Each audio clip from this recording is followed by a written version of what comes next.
International standards తో quality education అందిస్తుంది futuristic edu initiatives. అమ్మా సుమతి, లోపల గొడుగుంది పట్టరమ్మా. అక్క, పెదబాబు గారికి గొడుగు కావాలంట. అక్కడుందమ్మా, తీసుకెళ్ళు. నాకు వేరే పనులు, నువ్వే తీసుకెళ్ళు.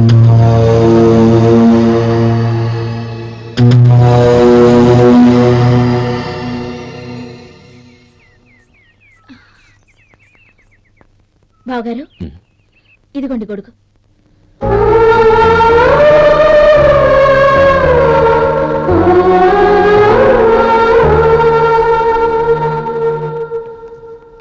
నమస్కారం పెద్దాయన. ఇక్కడేం చేస్తున్నారు? ఏం లేదు, మా ఆఖరి తమ్ముడు శేఖరం డాక్టర్ చదవడం పూర్తయింది. ఇంకో వారం రోజుల్లో వస్తున్నాడు. వాడి కోసం హాస్పిటల్ సిద్ధం చేయిస్తున్నాను. ఎంత మంచి మాట చెప్పారండి. పేద జనానికి సేవ చేయటానికి ఈ పల్లెటూరుకు వస్తున్నాడు అన్నమాట. అన్నకు తగ్గ తమ్ముడు. వస్తానండి. మంచిది. అయ్యా, తమరి దయ వల్ల అమ్మాయి పెళ్లి కుదిరింది. అలాగా, మంచిది. వచ్చే నెల 15వ తేదీ ముహూర్తం. ఓహో, తమరి కుటుంబంతో సహా దయచేయాలి. అలాగే. అమ్మా, ఆశీర్వాదం తీసుకుని 10 కాలాల పాటు పిల్లా పాపంతో చల్లగా ఉండమ్మా. మరి మేము వస్తామయ్యా. ఉండండి ఒక్క నిమిషం. అమ్మా సుమతి, దేవుడి దగ్గర ఉన్న కుక్కమరిని తీసుకురామ్మా. అవును, అబ్బాయి ఏం చేస్తుంటాడు? రైస్ మిల్లులో గుమస్తాగా పనిచేస్తున్నాడండి. ఎవరి మిల్లులో? వెంకయ్య గారి మిల్లులోనండి. ఆహా. అమ్మా సుమతి, కుంకుమేదమ్మా?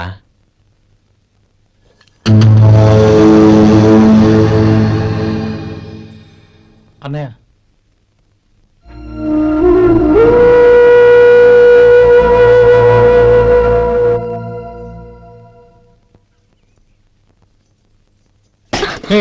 ఏంటిది? వచ్చిన దగ్గర నుంచి చూస్తున్నాను. అన్న ఏం చెప్పినా పట్టించుకోవేంటి? అసలు మా అన్నయ్య గురించి ఏమనుకుంటున్నావు? ఆయన ఏం చూసుకునే నీకు ఎంత పొగరు? గోపి, ఏంట్రా ఆ మాటలు? అమ్మా, నువ్వు లోపలికి వెళ్ళు.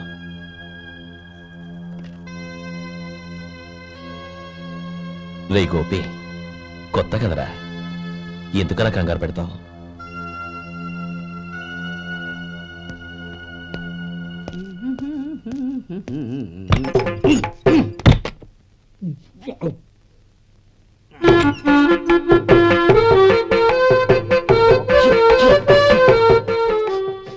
ఏంటయ్యా, ఎలక తెచ్చిన వాసన వస్తుంది? ఎక్కడా? ఇప్పుడే పోయింది.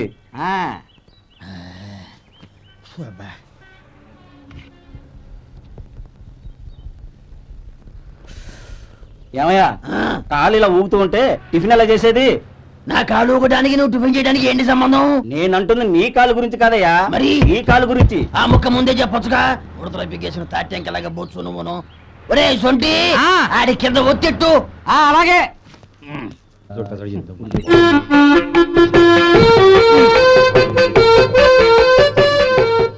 ఇప్పుడు ఓకే.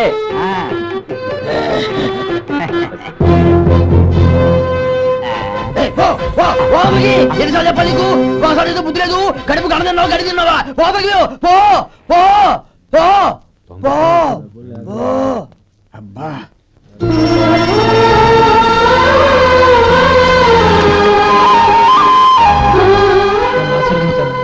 భగవంతుడు నిన్ను చల్లగా చూస్తాడు. ఏంట్రా విషయం? నాకు పోస్టింగ్ ఆర్డర్ వచ్చింది. అలాగా? మన ఊళ్ళోనూ నన్ను ఎస్ఐగా అపాయింట్ చేశారు. చాలా సంతోషంరా. అన్నయ్య, నాకు కాదురా, ముందు మీ ఆవిడికి పెట్టు. ఇదంతా అమ్మాయి దృష్టం. నీకు ఉద్యోగం రావాలని ఎన్ని నోములు నోచిందో, ఎందరు దేవుళ్లకు మొక్కిందో. వెళ్ళి మీ ఆవిడికి పెట్టు. అరే, ఏంటమ్మా ఇది?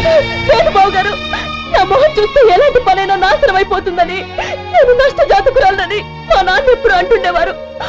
అదే నా మనసులో నాటుకుపోయింది. ఆ రోజు మీరు కుంకుమ భరిని అడిగినప్పుడు శుభమా అంటూ పెళ్లి చేసుకోబోయే ఆ పిల్లకి నా చేతులతో కుంకుమ ఇచ్చానంటే ఎక్కడ శుభం జరుగుతుందోనని భయపడ్డానండి. అందుకేనండి మీరు బయటకు వెళ్తూ గొడుగు అడిగినా ఇవ్వకపోవడం, ఎవరు రాకపోవడం. అంతేగాని నా బతుకులో వెలుగు నింపిన మిమ్మల్ని అవమానించేంత దుర్మార్గురాలి కాదండి అరే, లేదు. ఏంటమ్మా ఇది చిన్నపిల్లల లేదండి, నాకు అదృష్టం ఉందని, నా పూజకు ఓ విలువ ఉందని మొట్టమొదటిసారి అందు మీరే. ఈ క్షణమే నా ప్రాణాలు పోయినా పర్వాలేదు బావగారు, ఆ ఒక్క మాట చాలు. ఊరుకో. మంచి చెట్లకు మనుషులే కారణమైతే ఇక గుళ్ళెందుకు దేవుళ్ళెందుకు? పిల్లెదురొస్తే అశుభమని, నక్కతోక తొక్కితే శుభమని అంటారు. అలా అయితే అందరూ ఇళ్లలో నక్కల్నే పెంచుకోవచ్చుగా. అలా ఎందుకు చేయరు? మంచి చెడు అన్నది మనుషుల మనసుల్లో ఉంటుందమ్మా, ఆశీర్వదించే చేతుల్లో కాదు. ఇక మీదట నేనెప్పుడూ నీ కళ్ళలో నీళ్లు చూడకూడదు, సరేనా? రే, అమ్మాయికి తీపి తినిపించు.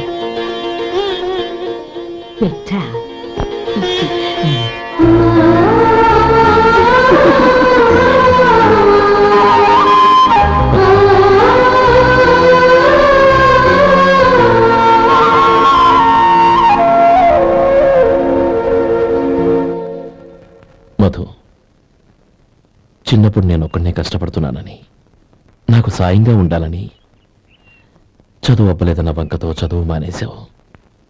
ఇప్పుడు నీ తమ్ముళ్ళిద్దరూ అభివృద్ధిలోకి వచ్చారు.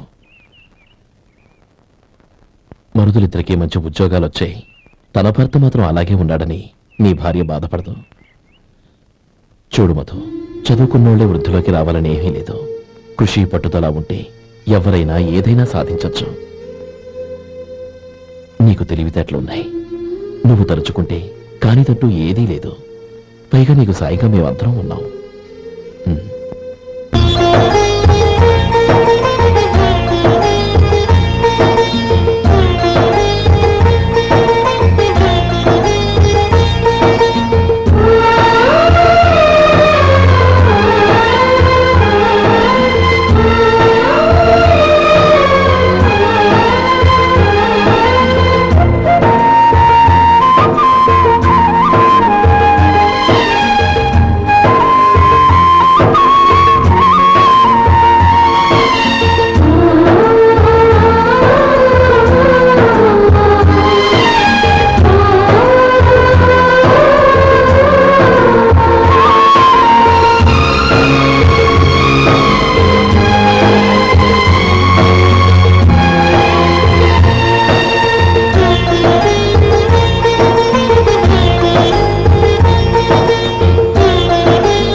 బాబు రా. నమస్కారం అండి.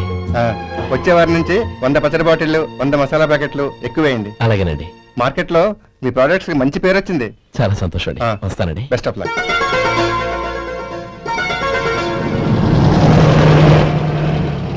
ఆ బాక్స్ లోపల పెట్టవా? అలాగే సార్. ఇక మీద మీ ఆర్డర్లు సగం వేయండి, సరిపోతుంది. అదేంటండి? మీ పచ్చళ్ళు అమ్ముడుపోక చాలా స్టాక్ అలాగే ఉండిపోయింది. ఇప్పుడు అందరూ రుచి పచ్చళ్ళు రుచి మసాలానే అడుగుతున్నారు. మా నల్లుడి గురించి తక్కువగా అంచనా వేశారు కదా, ఇప్పుడేమంటారు? ఎలాగైతేనే అతను వృద్ధిలోకి వస్తే చాలు. వాళ్ళు బాగుంటే నాకు సంతోషమేగా. ఎవడ్రా వాడు? ఇన్నాళ్ళుగా వ్యాపారం చేస్తున్నాను, నిన్నగాక మొన్న వచ్చినోడు వాడు నాకు పోటీయా? వాణ్ణి పెరగనివ్వకూడదు. వాణ్ణి ఇక్కడికి రప్పించండి, నేను మాట్లాడతాను.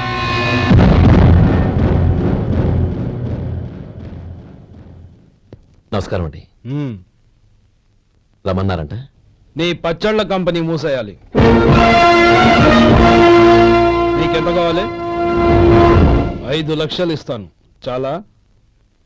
5 లక్షలు కాదు, 50 లక్షలు ఇచ్చినా నా కంపెనీ మూయడం జరగదు. బాగా ఆలోచించుకొని చెప్పు. ఈ వ్యాపారంలో పుట్టి పెరిగినోణ్ణి, నాతో పోటీ పడకు. నా చేతి కింద 6000 మంది పనిచేస్తున్నారు. ఆంధ్ర మొత్తం నాకు బ్రాంచులు ఉన్నాయి. నేనే మార్కెటింగ్ చేయలేకపోతున్నాను. ఆఫ్టర్ ఆల్ ఒక కుటీర పరిశ్రమలా పెట్టుకొని నువ్వెలా మార్కెటింగ్ చేయగలవు? 6,000 మంది వర్కర్స్ని పెట్టుకుని ఆంధ్ర మొత్తం బ్రాంచీలున్న మీరే నా కంపెనీ చూసి భయపడుతున్నారంటే నా సరుకులో నాణ్యత ఉందనేగా. ఆ నాణ్యత ఉన్నంత వరకు నాకెవరూ పోటీ కాదు. ఈ ప్రపంచంలో నేను ఎక్కడైనా మార్కెట్ చేయగలను. వస్తాను.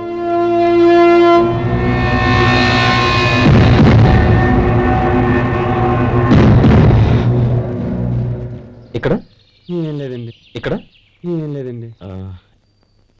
ఇప్పుడు ఊపిరి పీల్చి బిగ్బట్టు నెమ్మదిగా వద్దు. ఓకే లే. నెమ్మదిగా. ఇలా వచ్చి కూర్చో. ఏం లేదు, మామూలు కడుపు నొప్పే. ఈ టాబ్లెట్స్ 3 రోజులు వాడు. ఎలా వాడాలో ఇందులో రాశాను.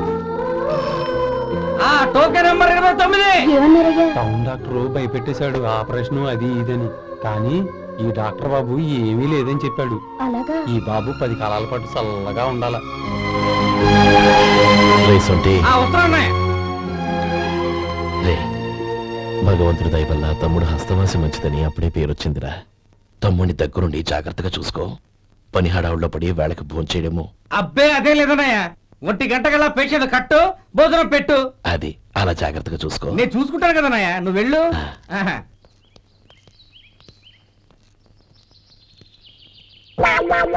అయ్యో, ఏంటయ్యా ఉంటున్నాడా ఈ దెబ్బలు? ఏదైనా యాక్సిడెంటా? అదేం కాదండి, మరి గోరు కొరికినందుకు ఎలక్ట్రిక్ స్తంభాన్ని కట్టేసి ఇలా రక్తం వచ్చేలా కొట్టారండి. ఊరు కొరికినందుకు ఎలక్ట్రిక్ స్తంభాన్ని కట్టేసి ఇంతలా కొడతారా? వాళ్ళతో మనుషులా రాక్షసులా? చాలా థ్యాంక్స్ అండి, కనీసం మీరైనా అర్థం చేసుకున్నారు.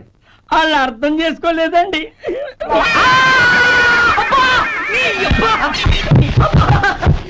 గోరు కొరకడం అంటే ఇదా? నిన్ను కొట్టడం కాదురా, నిలువురా నరికేయాలి.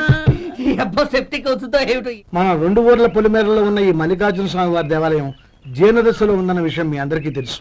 ఇన్నాళ్ళు మీ ఊరు వాళ్ళు పట్టించుకుంటారని మా ఊరి వాళ్ళు, మా ఊరి వాళ్ళు పట్టించుకుంటారని మీ ఊరి వాళ్ళు దీన్ని ఇలా వదిలేశారు. ఈ గుడి మీ ఊరికి ఎంత ముఖ్యమో మా ఊరికి అంతే ముఖ్యం. కాబట్టి మన ఇరు గ్రామ ప్రజలు కలిసి దాన్ని బాగు చేయించి కుంభాభిషేకం చేయించాలనే సదుద్దేశంతో ఒక కమిటీని ఏర్పాటు చేశాం. ఈ కమిటీలో 2 గ్రామాలకు సంబంధించిన ప్రముఖులు ఉన్నారు. కమిటీ ప్రెసిడెంట్ గా ఎవరిని ఎన్నుకోవాలనే విషయంలో శ్రీ గోపాలరావు గారి పేరు, శ్రీ లక్ష్మీపతి గారి పేరు పరిశీలనలోకి వచ్చాయి. అందువలన మేమందరం బాగా ఆలోచించి తర్జన భర్జనలు చేసిన మీదట శ్రీ గోపాలరావు గారే అన్ని విధాలా ప్రెసిడెంట్ పదవికి అర్హులని ఈ కమిటీ నిర్ణయించడం జరిగింది. అంచేత ఈ ఉభయ గ్రామ ప్రజలు శ్రీ గోపాలరావు గారికి ఉదారంగా విరాళాలు అందజేసి ఈ శుభకార్యాన్ని జయప్రదం చేయవలసిందిగా కోరుతున్నాం. ఏంటి ఇంకా రాలేదా? ఏంటయ్యా, టైం 10 అవుతోంది. బోర్డు మీద 10 గంటలను రాసింది. మీ డాక్టర్ ఇంకా రాలేదు. అసలు మీ డాక్టర్ కి టైం సెన్స్, పంక్చువాలిటీ ఏమైనా ఉన్నాయా? ఇంతకీ మీరెవరండి? నేను డాక్టర్ ముని. ఓహో, మీరు డాక్టరేనా?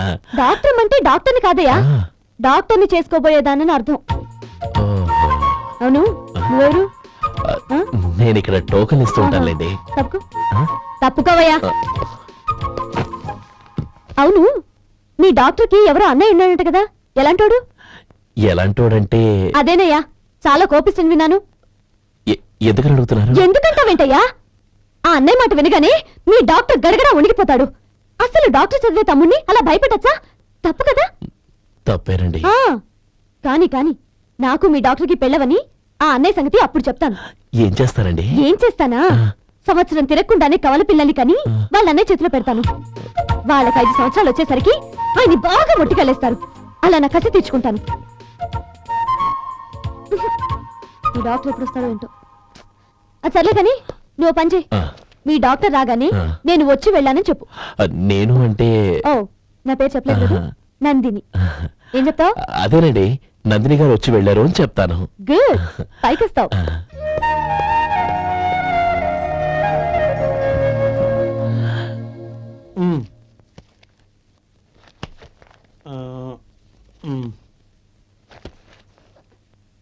దీంతో మొత్తం 4,98,200 అయ్యాయి.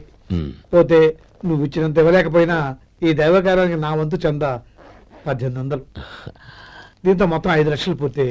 సరేరా, నేను ఈ డబ్బు తీసుకుని పట్నం వెళ్ళి బ్యాంక్లో వేసి వస్తాను. అలాగే, నేను నీతో వద్దాం అనుకున్నాను రా. అనుకోకుండా సాయంత్రం ఇన్స్పెక్షన్ వచ్చింది. పర్వాలేదులే, వెళ్ళొస్తాను.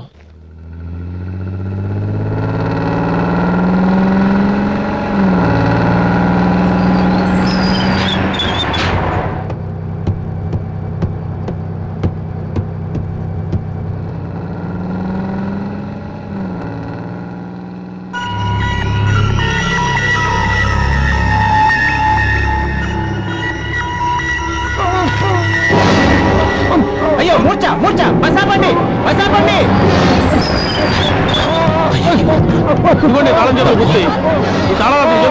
వీటి వల్ల ప్రయోజనం లేదు. నాలుగు ఖర్చుకోకుండా పళ్ళ మధ్య పెట్టడానికి గట్టిగా ఏదైనా ఉంటే ఇవ్వండి.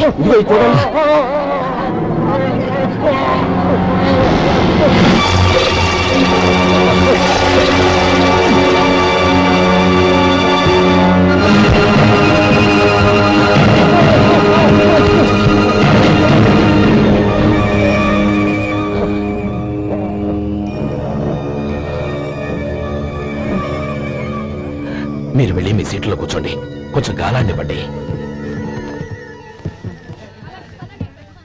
ఇప్పుడు ఎలా ఉంది బాబు? ఆ.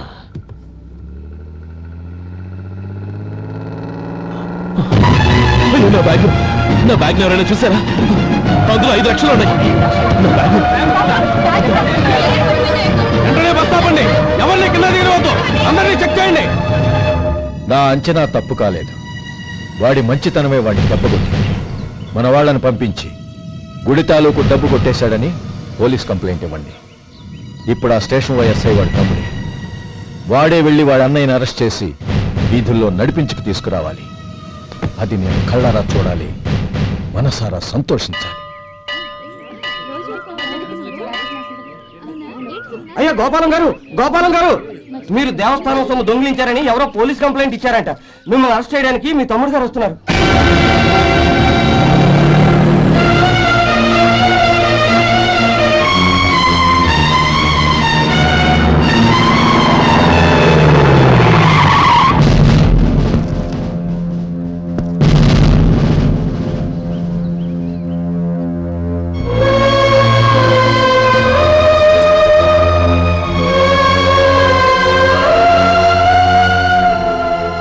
చూడు గోపి, ఎప్పుడు నువ్వు ఉద్యోగంలో చేరావో అప్పుడే తన పరానే తేడా మర్చిపోవాలి.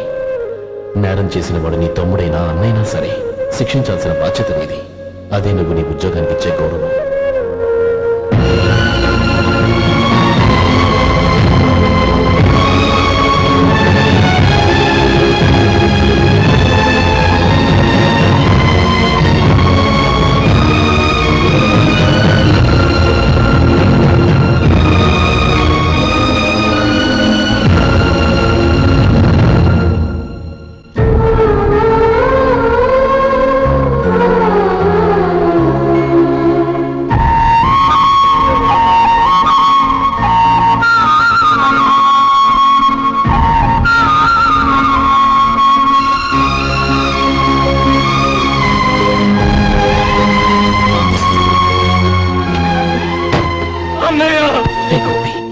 ఏమిట్రా ఇది? నన్ను క్షమించన్నయ్య. నేను కోరి ఉద్యోగుల చేతులు మాట్లాడుతున్నాయి, కానీ ఇలాంటి పరిస్థితి ఎదురవుతుంది అనుకోలేదు. నా ఒంట్లో ప్రతి రక్త పట్టు నీ భిక్షానన్నయ్య. నిన్ను అవమానపరిచి ఉద్యోగం నిలబెట్టుకునే బదులు నా ప్రాణాలను వదులుకుంటారు, కానీ ఈ పని మాత్రం చేయలేనన్నయ్య.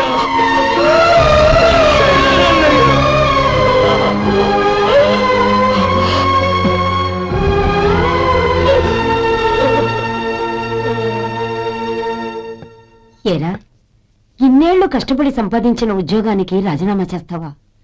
కనీసం నీ పెళ్ళాం ఏమనుకుంటుందోనని ఆలోచించావా? ఇందులో అనుకోవడానికి ఏముంది మామగారు?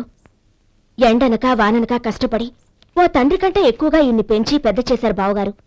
అలాంటి దేవుణ్ణి అరెస్ట్ చేసే ఆ ఉద్యోగం ఈయనకు అవసరం లేదు. బాగుంది. అన్నకు తగ్గ తమ్ముడు, తమ్ముడికి తగ్గ పెళ్ళాం. సరే, మీ ఇష్టం. నానమ్మ, అన్నయ్యడి. నమస్కారం అండి. ఓ నువ్వా? రా కూర్చో. పర్వాలేదండి. ఏంటి ఇలా వచ్చావు? ఆ రోజు నా కంపెనీని మూసేయమన్నారు. ఇప్పుడు నేను మూసేయడానికి సిద్ధంగా ఉన్నాను. దానికి ప్రతిఫలంగా నాకు 5 లక్షలు కావాలి. అలాగే నీకు కావాల్సిన 5 లక్షలు నేను ఇస్తాను, చాలా థ్యాంక్స్ అండి. కానీ మీరు మీ కంపెనీని మూసేయక్కర్లేదు. సార్, అవును మిస్టర్ మధు, మీ అన్నగారికి జరిగిన అన్యాయం గురించి తెలుసుకున్నాను, మీ కుటుంబం గురించి కూడా విన్నాను. సహజంగా అందరూ ఐకమత్యానికి ఉదాహరణ రామలక్ష్మణులు అంటారు. కానీ ఆ రామలక్ష్మణులు ఎలా ఉంటారనేది పుస్తకాల్లో చదవడం తప్ప ఎవ్వరూ చూడలేదు. మీ అన్నదమ్ములను చూస్తే ఆ రామలక్ష్మణులు ఇలాగే ఉండేవారేమో అనిపిస్తుంది. అలాంటి కుటుంబానికి ఇలాంటి ఇబ్బంది రావడం నిజంగా దురదృష్టం. రామునికి హనుమంతుల్లా కాకపోయినా ఏదో ఉడతా భక్తిగా నా వల్ల వీలైన సహాయం ఈ 5 లక్షలు తీసుకో. మీ కంపెనీ పేరు మీదే అన్ని సరుకులు తయారు చేయండి, నేను వాటిని ప్రపంచమంతా మార్కెటింగ్ చేస్తాను. సార్, ఈ రుణం ఉంచుకోను, తొందరలోనే తీర్చేస్తాను. స్నేహితుల మధ్య రుణాలేంటి మధు, వీఆర్ ఫ్రెండ్స్.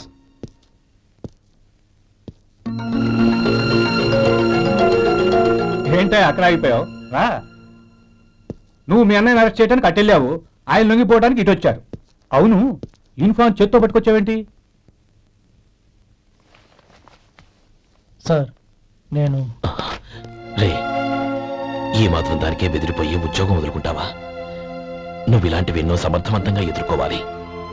నిన్ను నేను ఎస్పీగా చూడాలి. అది కాదన్నయ్య. ఇంకేం మాట్లాడకు. ఇన్స్పెక్టర్ గారు, నన్ను లాకప్లో పెట్టండి. ఆగండి సార్, ఆ డబ్బు ఎక్కడికి పోలేదు, నేనే తీసి జాగ్రత్త చేశాను. ఈ విషయం అన్నయ్యకి తెలియక బ్యాగులో డబ్బు కనబడకపోవడంతో అది పోయిందనుకున్నాడు. నేను పట్నం నుంచి వచ్చేసరికి జరిగిన గొడవంతా తెలిసింది. రే మధు, జరిగిన దానికి నన్ను క్షమించనయ్యా. ఇంటికి వెళ్ళాక అన్ని వివరంగా చెప్తాను. సార్, ఇదిగోండి 5 లక్షలు. ఇది కమిటీ వాళ్ళకి అప్పగించి ఈ కేసు కొట్టేయండి సార్. భలే వాడివయ్యా, తీసినప్పుడు ఒక మాట ఆయనతో చెప్పుండొచ్చుగా. అనవసరంగా పెద్ద స్టేషన్ వరకు రప్పించావు. Sorry sir. అన్నయ్య, మీరు ఇంటికి వెళ్ళండి, నేను లెక్క అప్ప చెప్పేసి వస్తాను. వస్తానండి. అలాగే. ఎలా దెబ్బ కొట్టాలన్నా కుదరటం లేదు. అయినా వీళ్ళకు ఉన్నపళ్ళంగా 5 లక్షలు ఎలా వచ్చాయి? అదే బావా, నాకు అర్థం కావటం లేదు. నీకు అర్థమైతే ఆశ్చర్యపడాలి కానీ అర్థం కాకపోతే ఆశ్చర్యం ఏముంది? Useless fellow.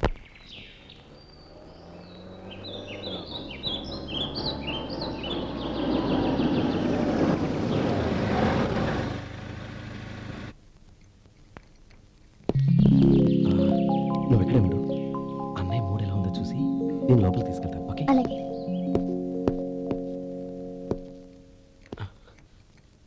అన్నయ్య, ఏంట్రా? నేను చాలా రోజుల నుంచి నీకు విషయం చెప్తున్నాను, గుర్తుందా? ఏ విషయం? అదే అన్నయ్య, నేను ఓ అమ్మాయిని ఓ అమ్మాయిని లవ్. ఓహో, లవ్ చేస్తున్నావా? ఆ విషయం నువ్వు నాకెప్పుడు చెప్పావురా? ఊళ్ళో అందరూ అనుకుంటుంటే నేను విన్నాను. సారీ అన్నయ్య, నీకు చాన్నాళ్ళుగా చెప్పాలనుకుంటున్నాను కదా, అందువల్ల చెప్పేశానేమో అనుకున్నాను.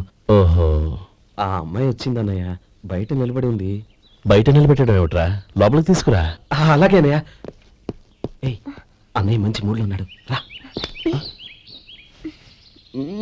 కమ్.